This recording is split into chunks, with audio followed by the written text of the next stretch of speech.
Dalam rangka memperingati Hari Pendidikan Nasional 2025, Presiden Prabowo Subianto menekankan bahwa pendidikan menjadi prioritas utama pemerintah Indonesia. Presiden juga menegaskan pentingnya mengelola anggaran pendidikan yang besar agar tepat sasaran. Kita mengerti semuanya bahwa pendidikan adalah jalan yang sangat menentukan bagi suatu kebangkitan, bagi kebangkitan suatu bangsa dan negara.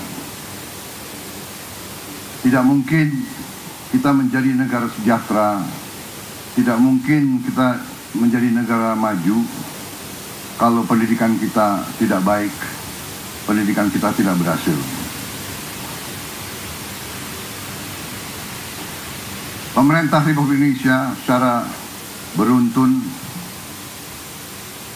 dari pemerintah ke pemerintah, dari masa ke masa selalu menempatkan pendidikan sebagai hal yang paling utama. Seluruh elit bangsa menyadari hal ini dan menggariskan strategi pembangunan bangsa yang sudah baik dan sudah benar. Dibandingkan beberapa negara lain, negara kita menempatkan pendidikan sebagai yang teratas dalam APBN, dalam anggaran pembiayaan dan belanja negara, bukan buah yang jatuh dari pohon. Masa damai bukan sesuatu yang jatuh dari langit. Masa damai adalah upaya pemimpin, upaya pemerintah untuk menjaga keselamatan rakyatnya. Dan dalam masa damai ini, marilah kita semua unsur bangsa, marilah kita gunakan kesempatan ini untuk membangun negeri dengan kecerdasan, dengan kearifan, dengan hati yang bersih, dengan kejujuran, sehingga kita bisa membangun masa depan anak-anak dan cucu-cucu kita. Pendidikanlah yang menentukan apakah negara ini mau jadi negara miskin atau negara ini mau jadi negara yang baik untuk rakyatnya. Pendidikan yang menentukan. Pendidikan sudah dapat alokasi yang besar. Tapi marilah kita waspada. Mari kita jujur kepada diri kita sendiri. Tidak kita mencari kesalahan siapapun. Mari kita jujur kepada diri kita sendiri.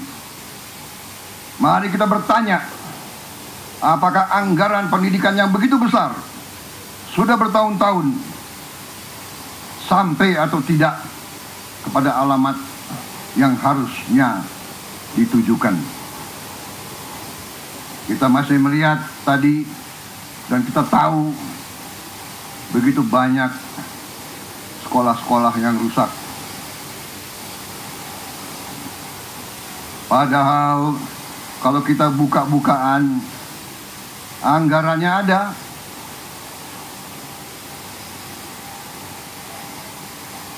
Bagaimana bisa satu sekolah toiletnya hanya satu, WC-nya satu, bagaimana bisa? Ini saya ingatkan tanggung jawab dari pemerintah daerah, tanggung jawab dari wali kota, bupati, gubernur, bersama-sama.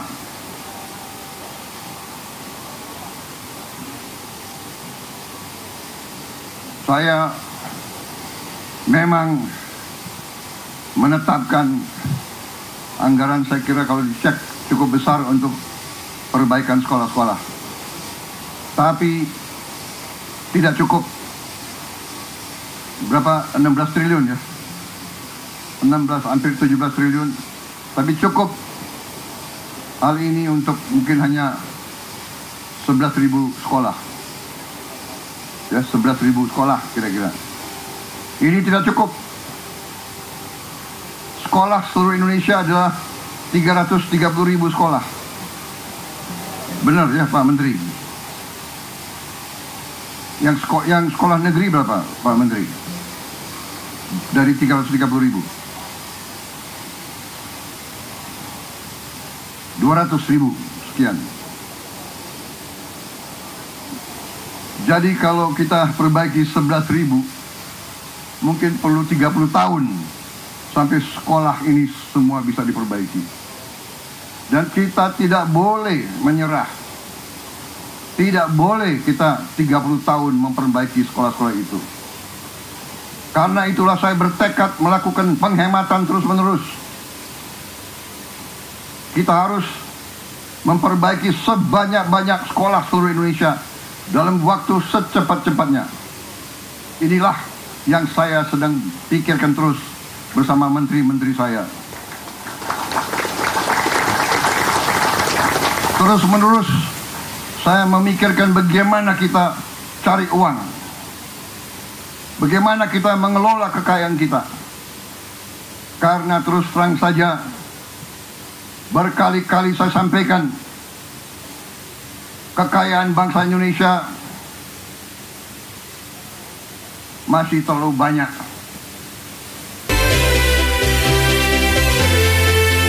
Ya, halo pemirsa, pelajar masuk ke barak militer jadi alternatif mendisiplinkan anak nakal yang cenderung kriminal. Kami akan membahasnya pada sore ini. Saya Herjuno Syaputra dan menyaksikan Sindo Sore. Puluhan pelajar SMP yang dinilai nakal di Purwakarta, Jawa Barat mulai masuk barak militer hari ini. Pembinaan militer yang dicetus Gubernur Jawa Barat Deddy Mulyadi dilakukan selama 14 hari. Pembinaan juga akan menyasar anak kecanduan game online.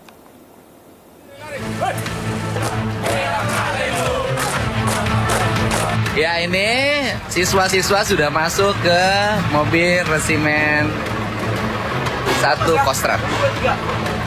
Ya, mereka akan mengikuti pendidikan dan rata-rata mereka adalah tawuran, merokok, bahkan ada yang pakai narkoba. Lari. Janji Gubernur Jawa Barat membina remaja nakal ke barak TNI mulai dilaksanakan. 40 pelajar tingkat SMP dibawa ke markas TNI Resimen Armet 1 Setirayuda, Batalion Armet 9 Purwakarta untuk digembleng dengan pendekatan militer. Mereka yang dibina ini merupakan pelaku kenakalan remaja, mulai dari tawuran, geng motor hingga aktivitas lainnya yang mengarah pada kriminalitas. Nanti ada konsul psikologi. Konsul psikologi itu mengetahui permasalahan karakter yang ada di adik-adik ini. Materi-materi yang lain ada kepemimpinan, ada bela negara, cinta tanah air, budi pekerti. Orang tua pelajar menyambut baik program pembinaan ini, terlebih selama ini mereka mengalami kesulitan mendidik anaknya di rumah. Tanggapannya dengan adanya ini? Ya, alhamdulillah, mudah-mudahan anaknya jadi soleh, jadi anak baik. Selama mengikuti pembinaan, para pelajar ini masih terdaftar sebagai siswa di sekolahnya masing-masing dengan kelas khusus. Dari Purwakarta, Jawa Barat, Irwan, iNews melaporkan.